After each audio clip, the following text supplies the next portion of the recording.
The exclusive home of the Utah Mammoth is on 97.5, the KSL Sports Zone. Clayton Keller flies in, shoots on a sharp angle, and scores! Clayton Keller says, I'll do it myself. Below the goal line, otherwise Cousins would have had a breakaway. Wraparound attempt, and they score! Ottawa gets a leaky one, and it's 3-1. Right now it's Nick Schmaltz gliding in. Schmaltz to the front, scores! A highlight reel goal for Nick Schmaltz. Puck tipped on goal, and they score. Make it 8 of their last 9 for this line. And Michael Amadio has goals in 4 straight. You're locked into JJ and Alex on 97.5, the KSL Sports Zone.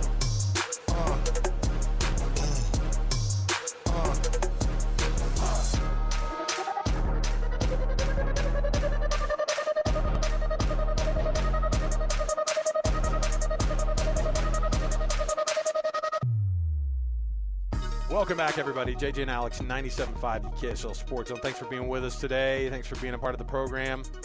As a small token of appreciation, we want to give away some tickets here for you. It's a Win Ticket Wednesday. You know what that means? All you have to be is caller number 12 right now, 801-575-ZONE. 801-575-ZONE. Get yourself a family 4-pack of tickets to the Holiday Lights at the ballpark at America First Square, a brand new immersive holiday tradition. Check it out. It starts up tomorrow. And we want to be able to, or no, tomorrow? The next day. Yeah. Friday, yes. Friday. Fire it up. It's going to start up the ballpark at America First Square. All you have to do is just go to theballpark@afs.com. Reserve those tickets. We've got a family 4-pack of tickets that you can win right now, though. 801-575-ZONE. 801-575-ZONE. Go check it out for yourself. Let's kick off the hour here. As we always do with the cut, top of the program, we've got our guy, Cole Bagley, going to join us, Utah Mammoth insider for KSL Sports. He's got some tough questions for us to answer, or for him to answer from us. We've got some tough ones for him. So we'll see what this Utah Mammoth team can do now they come home tonight versus the Buffalo Sabres. Let's kick it off right here with Cole. It's time for the biggest story of the day. This is what made the cut with JJ and Alex on 97.5, the KSL Sports Zone. Trajan Wealth brings you this portion of the program, TRAJAN Wealth, for all your trusted local needs in retirement. It's TrajanWealth.com. This Utah Mammoth team, of course, started off the season with a 7-game win streak after a couple of losses, and then they suddenly were leading the tables in the West. And now at 9-7, everybody's wondering what's going on with this team who had a really rough go, JJ, up in Canada as they hit the road. They're not scoring not just as many goals as the other team. They're giving up a ton of goals, and they're doing it late. And I don't know if it's a function of, obviously Veggie's one of the best goaltenders in the league, or at least he started off the season that way. They signed him up to a big, contract last season, and they've had a hard time. And not only that, the top 6 have disappeared from this team, who have been – you talk about the guys who you're anticipating to be massive goal scorers for this team, and right now they're not getting a lot of production out of their top 2 lines, and that's a tough thing to have because you've got a bunch of young guys that everybody's expecting a lot out of, and you're paying them a lot of money, and you're signing them up long term. And right now this team is kind of reeling, wondering what they're doing after a really quick start. They are suddenly right there in the middle of the tables and really underperforming compared to some of the teams in the West. Is it time to panic? Nah. I don't think so. Nah. It's a rough patch. There's ebbs and flows in a hockey season. We've seen it already one season following this team in the NHL. I think they'll be fine, but there are obviously some issues, and Cole will give us some more insight and answer the question whether or not fans should panic. Yeah, Cole Bagley, Utah Mammoth insider for KSLSports.com. Good to be home with this team coming back to Delta Center, I would assume, after a couple of rough ones up there in the great land to the north of us, Canada. The road trip, what did we learn about this team? They didn't just lose some of these games. They lost big after they started off quickly and scored usually first in these games. Cole, what are you diagnosing this team with right now? Yeah, I think it's a couple things. First of all, I think it's a demonstration that this team is still developing, right? Mm-hmm. Not that I think that they can use the excuse that they're still super young, because I think they're like the 20th youngest team in the NHL after this offseason, where they added, some more veteran players. But they're at their core, they are still very young, especially with guys like Logan Cooley and Dylan Guenther. But I think what they learned about themselves is, hey, like, we're a good team. You know, we can play with anybody, but we have not been able to master how to beat the top level talent in the NHL, right? They go to Edmonton, it doesn't go well. They go to Toronto, it doesn't go well. So I think that's normal. But dissecting it a little bit further, the key issue, I think there's two key issues that have been going on over the last 6 games. First of all, goaltending. They were at 91% in terms of their save percentage during that 7-game win streak, which wasn't like incredible, but it was good enough to help them put them in a position to win games every single night, which they did. Whereas during these last 6, that save percentage has dropped to 80%. You're not going to win almost any hockey games if your goaltenders are only stopping 8 out of 10 shots, because if they're putting 30 on you, that's going to end up being 6 goals, and that's what they've given up several times. So the goaltending has been an issue, and it's kind of ironic because they're actually one of the best teams in the NHL in terms of limiting not only shots but grade A scoring chances. They're 6th in the NHL in shots allowed per game. And so it feels just a little bit like puck luck. And on the other end, they've outshot their opponents over the last 6 games by about 25 shots collectively, and about an average of 4 or 5 a night. Again, they're just not really getting good bounces. The top 6 forwards have gone kind of gone quiet. That kid line, which has been changed around a little bit over the last couple of games. Cooley hasn't scored since he signed his big extension. Gunther's had 1 goal, but it was in garbage time, and Peterka's gone pretty quiet. So it's the next phase of growth, right? Like, they're not an overly young team. This isn't year 1, year 2, year 3 of a real rebuild. This is year 5, where they're really trying to still learn what it takes to be consistently good and give your A game every single night. So I don't think we're at a panic level yet, but if they lose 3 or 4 of their next 5, we may be approaching a little bit of a panic. Well, yeah, and I'm glad you bring that up, because this current spell they've been on, a little bit of a rough patch, has dropped them from 2nd or 3rd in the West all the way down to out of the wild card mix that quickly. It doesn't take long, and we're learning that as we follow the NHL more closely. You can't have long rough patches because there's so much parity in this league. Very few teams are having those long patches. How important is it that they avoid another long losing streak, and what kind of damage could that do to their playoff chances? And on the other side of it, you're seeing some really good teams that are on the outside looking in as well. Yeah, I'd say the NHL probably has the most parity of any of the big 4 sports, and it's arguably the most unforgiving. You can have teams that go on hot streaks that win 7, 8, 9 games, but then, maybe they go through a month or 2 where they're only winning 30 or 40% of their games, and it just sets them back. And, when they were in Buffalo, I reported that was a must-win situation, and some guy on X called me a clown for it. But those are like it was JJ, by the way. JJ, that was JJ. That was my other account. Burner. I got a lot of burners. But it's true. Like, no, these are not must-wins to make the playoffs tomorrow. But you cannot lose 3 or 4 games in a row. You cannot have those streaks because at the end of the day, if you do that, 10 times, right? Like, you're going to be in a lot of trouble. So that's why, you have to limit your losses. You really can't go more than 2 or 3 in a row because then it's hard to kind of right the ship, because then, your confidence starts to dip, which starts from the top down. If your confidence in net is bad, then your confidence in front of you is bad. And then so on and so forth up through the forwards and everything. So yeah, every game is important. Every period is important. Every shift. And, I talked with a couple of the guys yesterday. I talked with Mikhail Sergachev. I talked with Clayton Keller. And, of course, they're going to say all the right things. But, what Sergachev pointed out was, look, like, what's promising is that we are still limiting teams, in terms of their shots. We are also outshooting our opponents. And so, if we can get a little bit more puck luck, and if we can just stay the course, like, these are fixable things.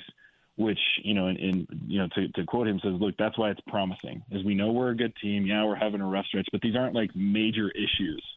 The effort's there. The production is there in terms of getting chances on net.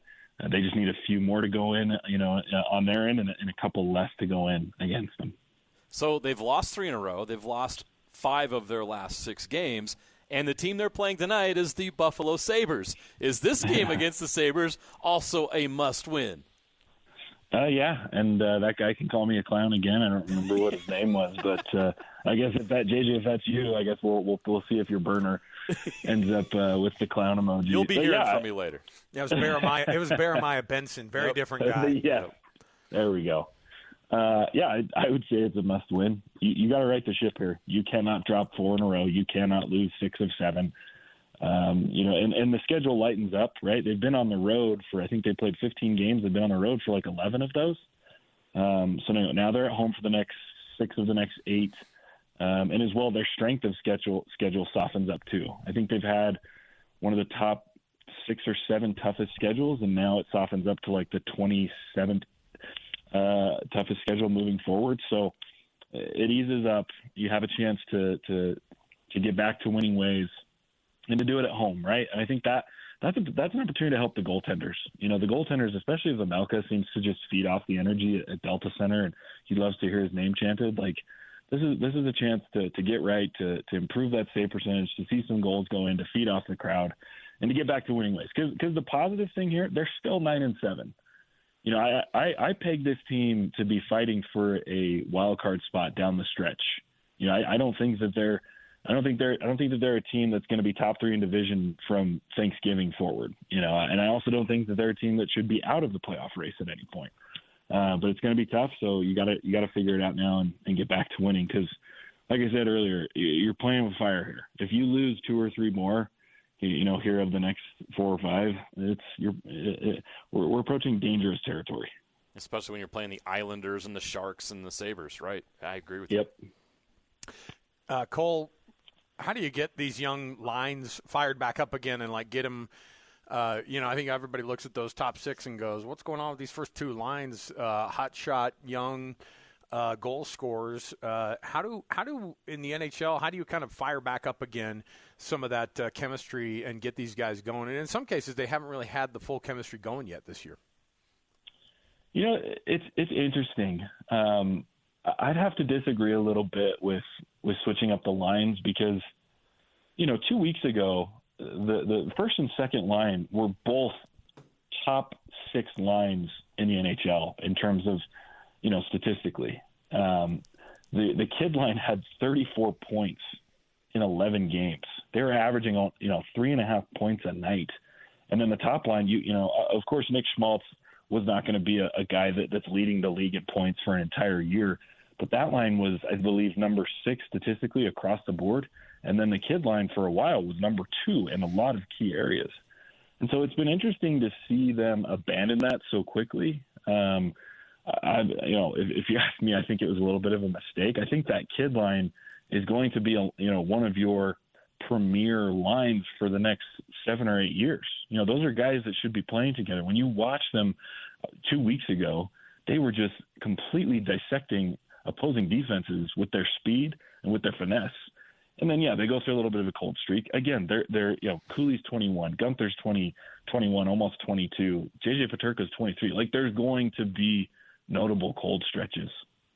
And so in terms of getting them fired up, they just need to see the puck go in the net. They need their confidence back. They need to start winning. I don't know what that looks like on the other end. I don't know how, as a coach, you really get them fired up, but I think it just comes back to confidence and seeing it go in. And I think it comes back to your leadership group.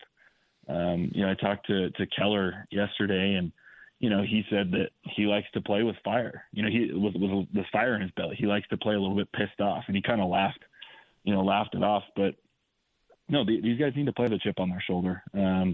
If they're serious about making the playoffs, they need to prove it now. Cole, one of the things that we've also seen with this team, they start off tonight. They're at home, and I know that they kind of say, hey, look, in the NHL, going on the road for a long stint is great for the team. But coming back home for a few games is going to be key for this team. So how do these home games match up for the teams that are coming to Delta Center over the next few games? Yeah, I mean, like we were talking about a little bit earlier, this is a good stretch to kind of get yourself right. Playing as much as they have on the road. I mean, they were good at the start, but then they go to some of these bigger markets. Montreal is the most unwelcoming market probably in the NHL in terms of the in-game experience. I mean, that is just a temple of hockey with the craziest fans in the NHL, right, where it all began. Same thing with Toronto. They're very similar and Edmonton, but now you're home for a bit and you can figure things out against teams like Buffalo and New York and San Jose, the Rangers. These are games that you circle as we need to make sure that we're winning these. Now, there are going to be some challenges. You play Vegas, a couple of times here coming up, and, you got to deal with Montreal again. But it is an opportunity to get right, and, hopefully they can take advantage of it. If they could win – I mean, from here on out, after the way that they started the season, if they can just go 50 or 60% of the remainder of their schedule, they'll make the playoffs. It's that simple. So we'll see how it goes. But it's a big opportunity, and I think the guys are ready for it.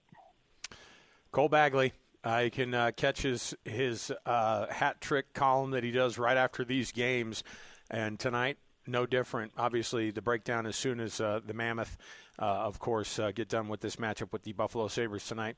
You're going to get the pregame at 6 o'clock, and the puck drops at 7. And so, Cole, we appreciate it, man. We'll look forward to that, and we'll chat with you again. Thanks for hanging out with us. All right, thanks. There you go. Cole Bagley, everybody. What a clown. I knew it was you. Oh, I knew it was you. Whew. No. You were, like, waiting.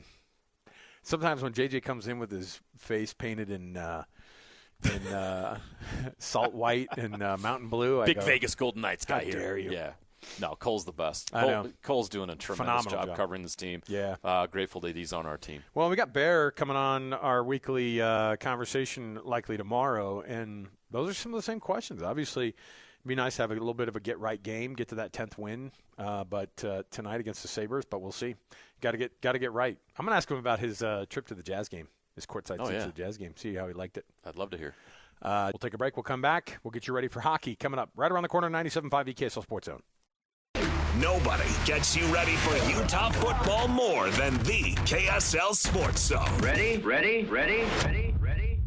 Kyle Whittingham and the Utes hit the road to Waco for a showdown against Baylor. Your home for the best coverage of Utah football is right here on 97.5, the KSL Sports Zone.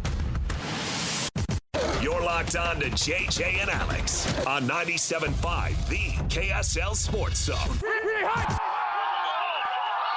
All right, everybody, welcome back. JJ and Alex in 97.5 EKSL Sports Zone. Just listen to A-Rod in that Cougar update we just did there, and what's interesting is just how quickly. It was weird because it happened last year with BYU too. They go 9-0. Yeah, last year almost they lose the same thing. They lose to Kansas. People go, season's over. Everything sucks. You do that. Like, isn't that funny how fandom works too? Yeah. Like people just go, nah. I mean, people who I am all year long, you couldn't stop them from sending text messages to me about what I tell you. These are the same guys also that if something goes wrong one time, then they go, you should fire A-Rod. I've said it. Right? It's the same guy. And I don't blame them because these are sports fans. You know they what love I mean? it. It's an emotional roller coaster. Yes. You love it. That's fine. Do your thing. Do your thing. Well, we have the same thing on the Utah side. Like last year, I get people who be like, everybody knows Kyle Whittingham's washed up. And you're like, excuse you? Like, they lose a game. We're like, okay, when's Kyle going to resign? And when they were mid that losing streak, they weren't dipping in and going, man, it's hard to watch this team. It was like they just didn't engage anymore after a couple of losses. Yeah. They go, anyway, call me when it's 2025. I'll be hibernating. And what's their record in the last 2 years? 19-3? BYU's? Yeah. Yeah, the Cougs now are 21 Help me with my math. 21-3 in their past 24 games. Wow. So, yeah. I mean, it's a team that's they've done well. They've done really well. But you lose the one, then people lose interest really quickly. The thing is that the Cougs have a lot in front of them still. You heard A-Rod talking about Andy Avalos and that TCU defense, but the reality is but we like what our offense can do. It was a very different experience for this BYU offense last Saturday to be shut down as well as they were. And if you think that TCU is not going to just try to go by the blueprint of what Texas Tech has done, BYU has on film the stuff that they do. Yeah. And A-Rod's a great play caller. They are extremely forward-thinking when it comes to like new ideas, things like that. But they have stuff that works, and they've been using it. And last week it didn't work. Bear Bachmeier, the freshman quarterback for the Cougs, media availability this week down in Provo, talked about getting ready for this game, also just trying to move past the loss to Texas Tech, but looking forward to everything still in front of them. Everything is still on the table. Here's what Bear said about going forward after that Texas Tech game. Yeah, we just, when you play great teams, for example, Texas Tech, and we've been getting ourselves in a hole, and sometimes you can't dig yourself out of that hole against great teams, and so we just got to start faster. Aaron said you were hard on yourself and kind of, I'm not sure if he used the term blamed yourself, but you were hard on yourself. Why was that? Did you just feel like you didn't play well, or what? I mean, you always want to compete, and you hate losing, and so you're always gonna look back, and you shouldn't harp on it forever, but you look at the negatives early on, and you kind of get emotional, and then you turn that into gratitude and just being grateful for the moment. But we got to bounce back. Your older brother Hank had a similar start to his college career, really hot start, and then suffer a loss. Did he have any advice for you after the game of how to rebound from a loss after an initial hot start like you had? Yeah, I mean, he's the true test of a man and a football team is how you bounce back from adversity, and so he's kind of just been telling me that, and I mean, he's got some great experience with that, and I mean, we just got to bounce back and obviously learn from it and grow. Doesn't sound like the loss nicked your confidence or any of your offensive teammates. No, you learn and grow, and I mean we've earned the right to play with confidence and swagger, and so when we step in between lines, we carry that confidence. The next game is always the most important game, right? But is that mantra tested, especially coming off of a loss like last week, to kind of come out and prove that that's not who you guys normally are? Of course, yeah. You never. You always just want to bounce back and again play with confidence and swagger, and so it's what we got to do on Saturday. How important, Bear, is it coming out with urgency? It seems like that's been kind of a theme for Kalani this week, just the urgency of this team and starting strong. Yeah, I mean, there's always a big emphasis, and you always want to start the game off fast, the game off strong, so it's been harped on. Aaron said the noise was a factor there, that you guys, your communication was a little bit spotty.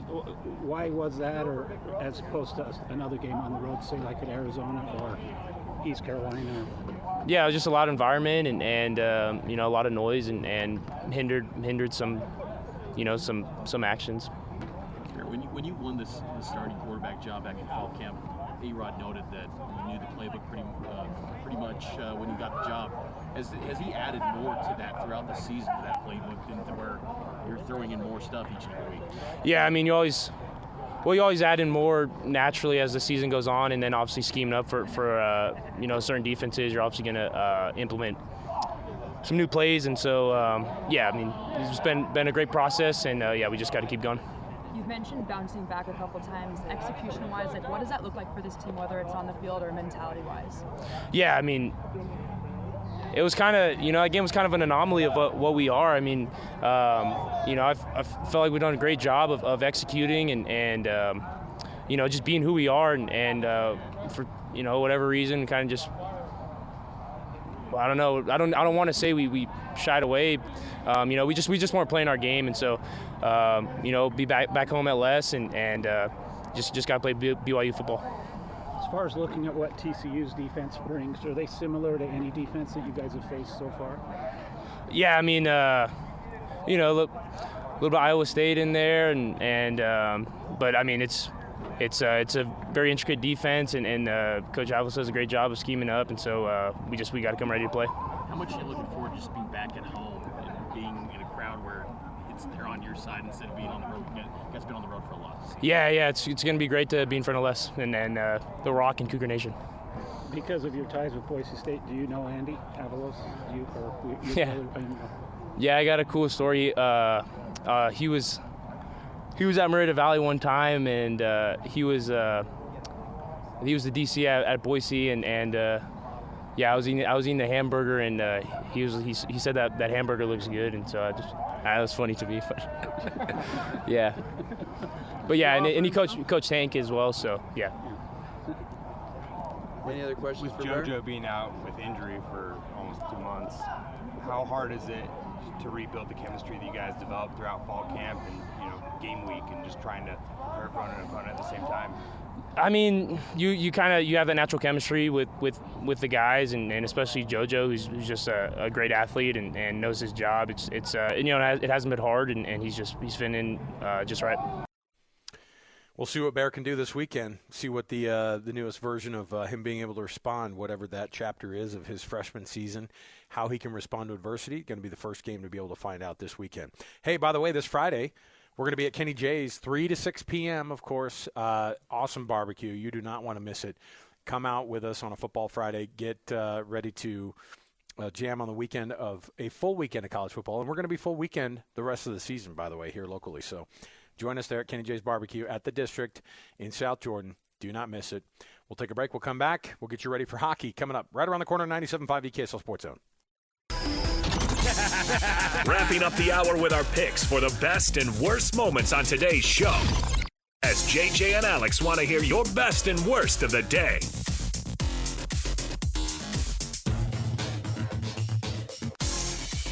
Best and worst on the program brought to you by the good folks at Doug Smith. An incredible selection of Kia, Subaru, Chevy, Jeep, Dodge, or Ram, and now Mitsubishi in the Doug Smith family of dealerships in American Fork, Spanish Fork, and in Linden. We were just having a discussion about which fork was better. They both have a Doug Smith. That's all that matters to you, all right? So they're both good. And Doug Smith's the best. All right, JJ, hockey tonight. I'm admittedly very nervous for this hockey club because if you're the Sabres, like no team in the NHL is just some slouch of a team. No, they have good players. The Sabres were as close to that by the end of last season as you could have probably gotten in the NHL, and there's just so much parity in the league. That's why it's a fun league to watch. And look, if there are some things that are misfiring for this team, the Sabres could come in and they could take advantage. I just hope they can make things a little bit right starting tonight against the Sabres at home. I think being back at home is going to be huge for this team. There's no doubt about that. We saw what happened last time when these two teams played. Went to overtime. So you're right. Just because the Sabres are a little down doesn't, this is a big game. And like Cole said, they got to win this game. You can't lose games like this at home. Very quickly here, our last time with Aaron from RGS Exteriors.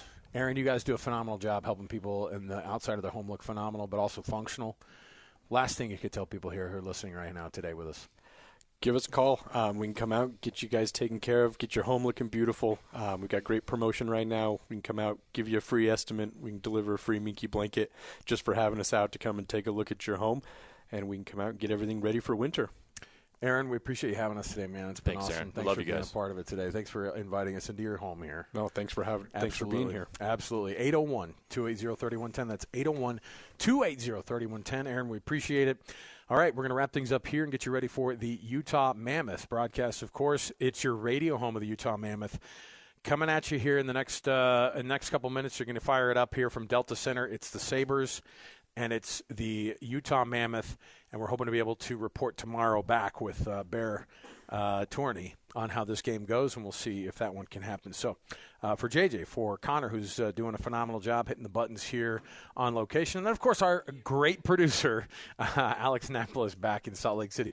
Connor's like, just tell him what I do. He stands on his principles, okay? That's what he does. He's from Hawthorne, man. He represents. That's right. All right. Hardcore. We'll take the break here. We'll be back again tomorrow, 97.5, the KSL Sports Zone.